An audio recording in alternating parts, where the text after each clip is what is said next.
O Haddad ontem foi dar uma entrevista coletiva, foi perguntado sobre o déficit e sobre a meta fiscal do Brasil, ficou puto, tiltou, socou a mesa, ofendeu jornalistas e foi embora. Por que isso aconteceu? Isso não tem muito a ver com o resultado fiscal ou econômico, mas com as implicações políticas disso. É isso que o PT está se preocupando bastante e que eu acho que a galera não está percebendo. Vamos lá.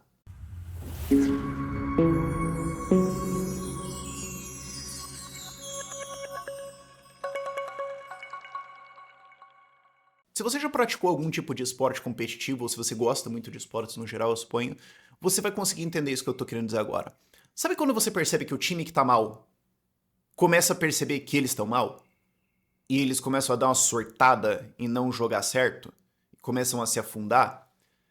Eu acho que é isso que a gente começou a ver. E eu tô olhando isso do aspecto político do PT e do que eles precisam fazer para continuar a sua dominação, para conseguirem reeleger o Lula, o seu sucessor, em 2026. Tem coisas que eles precisam cumprir e eles não estão conseguindo fazer isso, e eles estão ficando muito frustrados com isso, eles estão sendo cobrados de uma maneira que eles não esperavam. Isso é frustrante para eles e pode ser que erros vão começar a vir nisso. É isso que eu quero focar e não nos aspectos fiscais da coisa. Mas para explicar isso aqui um pouquinho antes, porque o que a galera tava olhando? A galera tá olhando o déficit, a galera tá olhando que se abriu um rombo gigantesco no orçamento brasileiro que não vai ser fechado. E isso é verdade. Isso é verdade e isso é grave. E o Lula deu a letra sexta-feira de que ele vai falir o Brasil sim. Ele basicamente falou, olha, tem um déficit gigantesco aí, nós não vamos cortar gastos, nós não vamos mexer nisso, se abrir um déficit, azar, acho isso muito pouco relevante. E quem não gostou pode cair num buraco e morrer, que eu não me importo. Basicamente ele falou isso, estourado daquele jeito dele, o que mostra que não teve mais cálculo ali. Aliás, voltando um pouquinho, vocês lembram quando ele tava lá no, acho que Cabo Verde, e ele agradeceu a escravidão, e daí depois contrataram discursistas pra ele, porque perceberam que quando ele fala de improviso dá problema? E ele voltou a falar de improviso?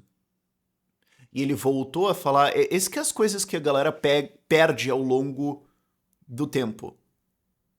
Teve um erro, eles tentaram consertar, e ele voltou a falar de improviso sobre uma questão extremamente técnica e importante, com consequências econômicas importantes. Então tem alguma coisa errada acontecendo ali. Essas coisas que vocês têm que ser afiados de pegar quando acontece, ok?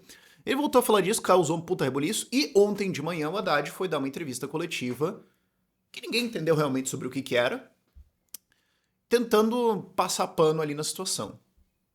O Lula falou isso, o dólar voltou a subir, o juro voltou a subir e tudo mais, e ficou claro que vai. Então o plano é quebrar o Brasil? Sim. Ah, o Haddad agora vai dar uma entrevista, tá? Ele vai desmentir ou ele vai confirmar? Porque se ele desmentir, existe uma treta muito grande entre os presidentes e ministros da Fazenda, e se ele confirmar... Bom, a gente já sabe que tá confirmado, mas daí é pior, né? Ele chegou na entrevista, anunciou uns carguinhos do Banco Central e foi questionado sobre o déficit. Bom, e aí? Vai manter a meta? Não vai? O que vai acontecer? O que vai rolar? E ele se incomodou de ser questionado. Isso é uma coisa que o PT vive passando. Eles se incomodam quando eles são questionados, porque eles estão acostumados com a mídia completamente subserviente, eles estão acostumados a não ter que responder coisas básicas. E daí quando isso acontece, você vê que os caras piram. Isso é uma coisa que eu também vivo falando pra vocês. Gente, vocês superestimam demais esses caras. Eles não estão acostumados a serem desafiados, eles não estão acostumados a responder coisas básicas. E quando eles são confrontados com dificuldades básicas, porque eles não estão acostumados com isso, eles surtam. Quer um exemplo desse? Quando a Aniele Franco foi fazer mais um tour de rolê de governo pra ir lá assinar coisas, supostamente pra ver jogo e tudo mais. E aí foi questionada e ela já... Como assim eu tô sendo questionada por um... Não faltam exemplos disso. A Glaze surtando também é um exemplo fantástico disso.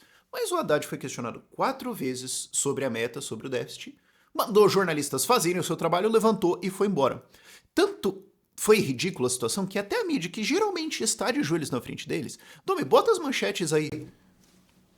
A mídia falou, cara, o cara tiltou, surtou, socou a mesa, xingou alguém, que porcaria é essa? Claro, se fosse o Bolsonaro, se fosse o Guedes, a reação ia ser 30 vezes maior. Mas para os caras criticarem é porque é grave. E a galera focou nisso. E a galera focou nesses aspectos fiscais, de, pô, não tem meta, o Brasil vai quebrar, vai não sei o que, não sei o que. Vai! Tá.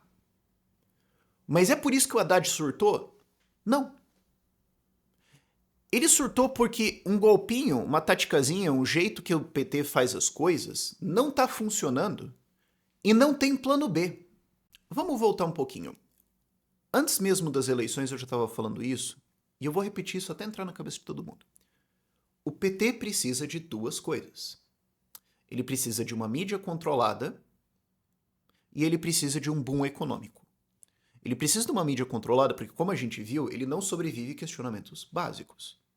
Se você fizer perguntas básicas, se você apresentar dados básicos sobre o PT se ferrou e acabou.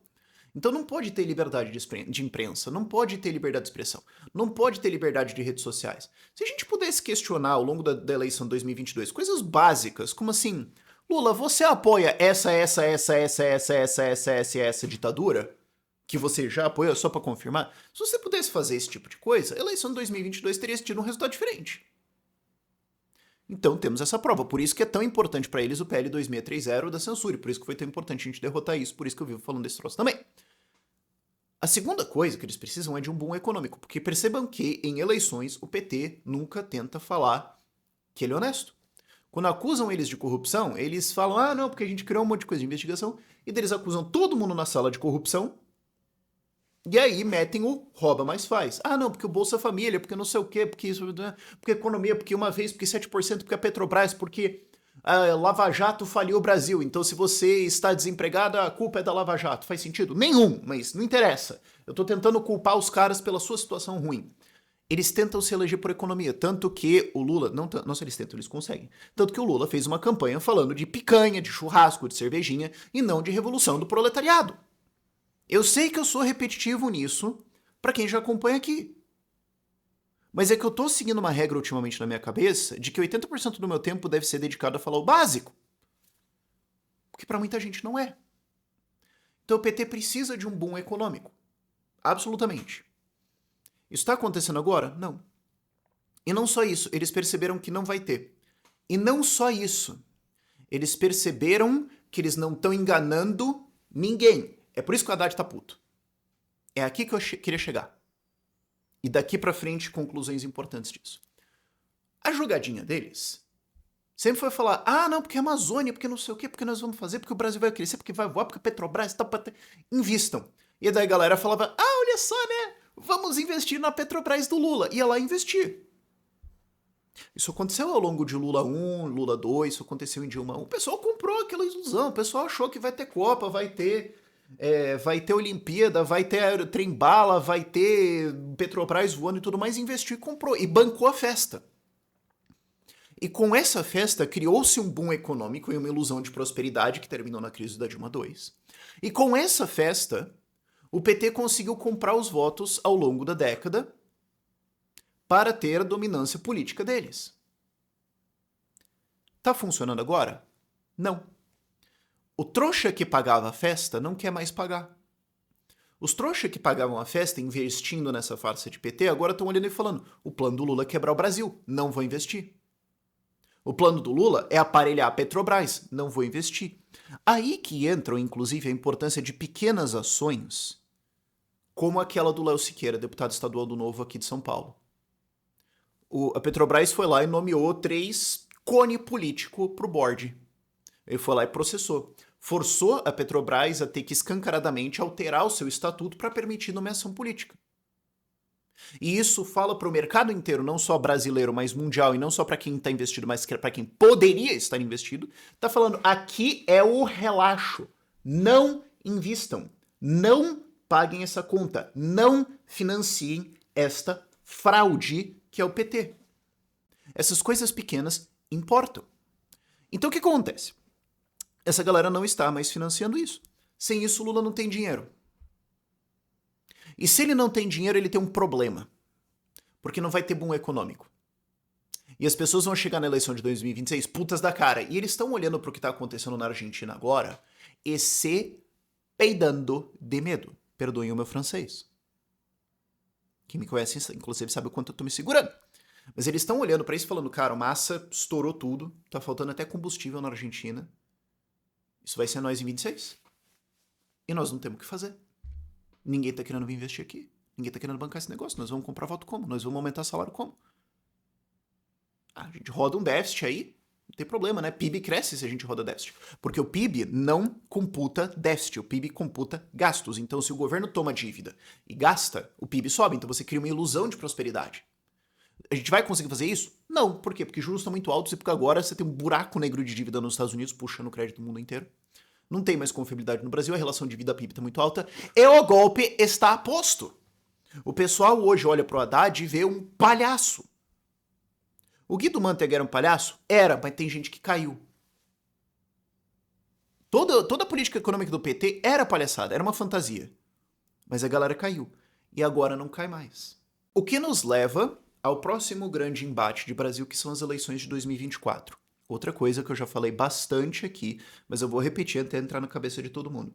Prefeito elege deputado estadual e elege deputado federal. O Lula não conseguiu formar base na Câmara ao longo do ano inteiro. Perdeu várias votações importantes, não conseguia fazer as coisas. Muitas vezes as coisas passavam porque era por influência do Lira. Tanto que teve tanta pesada em cima do Lira.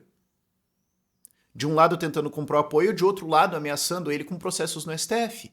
Como o negócio dos kits de robótica agora, que agora acabou tudo, inclusive o Gilmar Mendes mandou destruir as provas. O Gilmar Mendes mandou destruir as provas. Que agora tá tudo acertado. Mas, gente, estamos em outubro, quase em novembro. Levou tudo isso para acertar. Teve que entregar ministério, teve que entregar isso, teve que entregar a Caixa Econômica, o Lira teve que fazer um monte de coisas para conseguir o apoio na Câmara. Por quê? Porque apesar do Lula ter ganho a eleição, e ainda precisando de ajuda da STF para fazer isso, para censurar todo mundo, para não se fazer críticas básicas e tudo mais, o desempenho de legislativo deles foi absolutamente patético. Motivo: perda de prefeituras do PT ao longo dos últimos anos.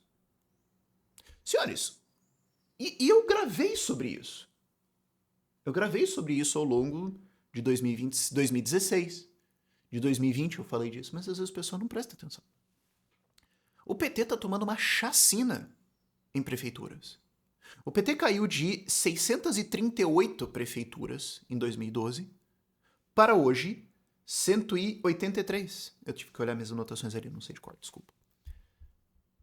Isso aí é perder eleição de deputados estaduais. Isso aí é perder eleição de deputados federais. Não à toa o Centrão cresceu. Não à toa sobrou um espaço para a direita crescer. Porque apesar da imagem carismática do Lula, ela não se converte para os seus embaixos. Isso aí tem que ser com compra de votos. E compra de votos precisa de orçamento. Se o Haddad saca, se o Lula saca, se o PT saca que ninguém tá mais comprando o golpe e não vai mais financiar e não vai ter mais dinheiro em caixa, se não tem dinheiro em caixa, não tem obra. Lembra do PAC? Anunciaram o PAC 1 milhão aí. Cadê? Cadê? Não tem grana. Não tem grana, não tem PAC. Não tem PAC, não tem obra. Não tem obra, não tem compra de voto. E o Centrão continua agora com suas emendas, continua com seus vários formatos, continua com o domínio de prefeituras, o que significa que eles vão continuar reelegendo deputados estaduais e federais, o que significa que o Lula vai continuar tendo uma instabilidade dentro da Câmara dos Deputados, e ele está puto por causa disso, porque esse sistema todo, para conseguir comprar o apoio na Câmara dos Deputados, não tá rolando. E isso significa que a chance deles tomarem outra chacina nas prefeituras em 2024 é muito alta, o que vai reduzir o poder de negociação deles em 2026. Então eles podem pensar, mesmo que eu ganhe a presidência em 26, mesmo, eu vou ter um legislativo maior ou menor? Menor. E já não dá pra provar nada. E esse é o momento em que você vê um time, um jogador, um atleta, percebendo que agora deu uma esquisitada no jogo. E por isso que o Haddad tá puto. E existe um reflexo humano que ele é uma droga e ele é maravilhoso. Depende do lado onde você tá. Quando coisas ruins começam a acontecer, qual que é o maior reflexo humano que existe? Se acalmar, respirar, planejar e refazer? Não. Quando coisas começam a ir ruins, o reflexo humano é surtar e pular no cara do teu lado que você deveria estar ajudando. Não à toa Glaze e Haddad estão brigando. Não à toa rusgas internas estão começando a surgir. Não à toa rusgas internas estão começando a surgir entre PT e PSB. Porque outras alas da esquerda estão começando a perceber... E se não tiver mais PT indo pra frente? É improvável. É improvável, mas eu tô começando a pensar nisso. E ditaduras se mantêm sendo inquestionáveis. No momento que a galera começa a questionar, começa a azedar. Qual que é o plano B que o Haddad pode ter aqui? Qual que é o plano B que o Lula pode ter aqui? Não tem. Cadê o plano econômico onde eles vão puxar centenas de bilhões de reais, enganar investidores, enganar a gente a investir nisso para comprar os votos? Não tem. Cadê o plano onde eles vão subir impostos e aumentar a arrecadação com isso, comprar voto? Não tem. Cadê o plano onde o Brasil cresce pra... Não tem. Se crescer vai ser por causa do agro, que odeia eles. E eles odeiam eles também. E aí? Isso significa que a gente ganhou e acabou? Claro que não. Significa que, inclusive, agora a briga vai ficar mais difícil. Sabe por quê? Porque outro reflexo humano é que quando alguém tá perdendo, ele começa a ficar mais ousado. Como ele tem menos a perder, como ele tá mais surtado, como ele tá mais desesperado, como tem mais brigas internas, ele começa a fazer coisas mais malucas. Então, o que eu esperaria agora? É aquela coisa que você quer descobrir o que é um bicho de verdade? Encurrala. Você vai aprender alguma coisa sobre esse animal. Você vai ter um momento educativo. Então, o que eu esperaria agora? Mais maluquice. Porque eles não têm uma opção.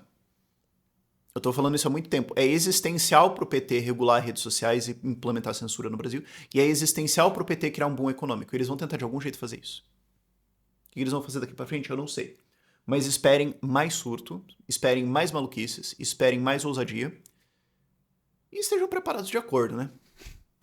A 7 tá aí pra quem quiser saber como melhor sair do Brasil, como melhor proteger o seu patrimônio, os seus investimentos e tudo mais, porque isso aí vai ser tratado. Isso é uma coisa que eu tô falando também há muito mais de ano, que existe um alvo nas suas costas. Se você tem qualquer tipo de renda ou de patrimônio, existe um alvo nas suas costas. Você vai ter que se proteger disso aí. Informações estão disponíveis. O link da 7 está na descrição do vídeo. A gente está disponível ali para responder suas perguntas. Pode mandar ver. E vamos ver o que acontece agora. Mas se tem uma coisa que traz alegria no coração, que ajuda a gente, que motiva a gente a gravar vídeo às 6h30 da manhã, é ver o inimigo socando a mesinha levantando puto. Porque daí você olha e fala, sentiu. Por esse vídeo é isso.